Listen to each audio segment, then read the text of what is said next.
उराशी ध्येय होतं की हा पक्ष कोकणात वाढावा, कारण हा कोकण हा कायमस्वरूपी ठाकरेंच्या पाठी राहिलेला होता. आणि म्हणून मला वाटत होतं की बाळासाहेबांनंतरची माझी जी काही संघटना आहे ती संघटना कोकणामध्ये यश प्राप्त करेल, त्यासाठी माझी धडपड होती.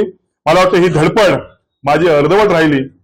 माझ्या रेल्वेचं इंजिन या ठिकाणी थांबलं असं मला या ठिकाणी वाटतंय. हे दुःख या ठिकाणी सांगण्यासाठी मी आज आपल्याला सर्वांना बोलवलेली आहे. खरं तर मला साहेबांना सांगणं की साहेब आपण खूप घाई केलीत या संदर्भात.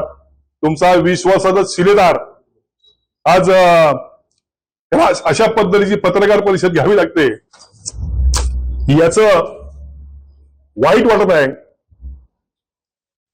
परंतु